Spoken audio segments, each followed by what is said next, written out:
Good afternoon, everyone. It's Father Nash. I'm coming to you from inside our church at St. Peter and Paul.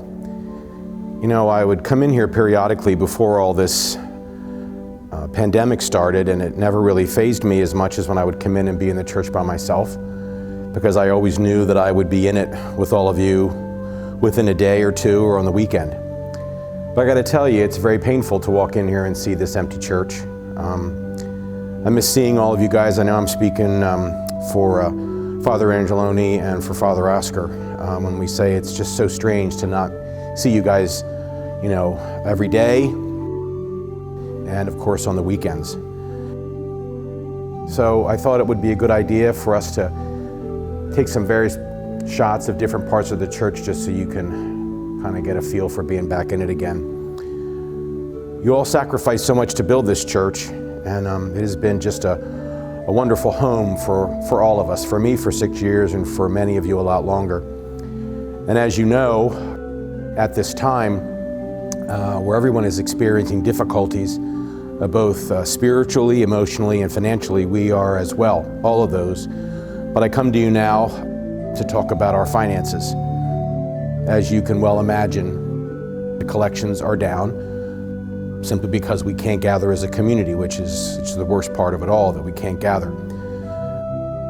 We've had a lot of people who have sent in their collection envelopes, and of course, if you would like to do that, please send them to 7906 Ocean Gateway, Easton 21601, and I will make that available down in the notes. But I'd also ask you to consider a request from me. I asked Lori how many people were on with the WeShare online giving, and she said about 28%.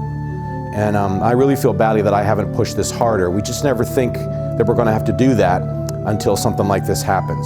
Online giving is so beneficial for us. It really helps us to budget better. It's a little bit easier on the environment instead of the envelopes. No one has to ever worry about forgetting, bringing their envelope or whatever, and I know everybody pretty much makes it up whenever they can. We would really like to get to about 50% of our parish to be enrolled, and I'd really love to be able to see that by Easter. And somebody said to me that anything that we don't measure, we can't really improve. So right now we're at about 28%, and it would really be wonderful if we could get to a point where we were at least 50% of our parishioners who were using online giving. I've asked a few people about it. I use it personally for my giving. And I know sometimes it feels awkward when the basket goes by and you don't put anything in. And I asked a few people about that, and they said, well, at first they would put $1 in or something else, but they get really used to it after a while. Maybe we can come up with cards or something for everyone so that they know that they can put something in as the basket goes by.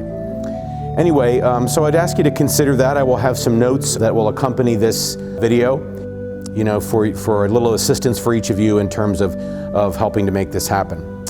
So again, please join me in working for this goal of about 50% of our parishioners. I would be more than happy in my daily reflections or homilies to pick up the basket and show it to you in the camera. That would be a nice reminder.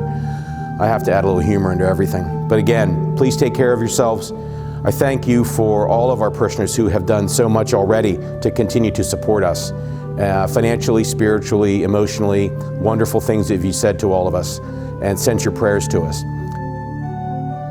I also wanted everyone to know that while I was in here, I thought it might be a good idea for me to light candles for everyone. So I lit 3 candles in each of the candle stands, one for the Father, Son, and Holy Spirit in each one, for the Holy Family, and for Our Lady of Guadalupe. To know that, I don't know if you know anything about the candles, but it's not just about lighting it, but the symbol is that our prayers continue to rise to heaven as long as that candle burns. If I could have that candle burn 24 hours a day, 7 days a week, I would. But we'll continue to send our prayers to our loving God.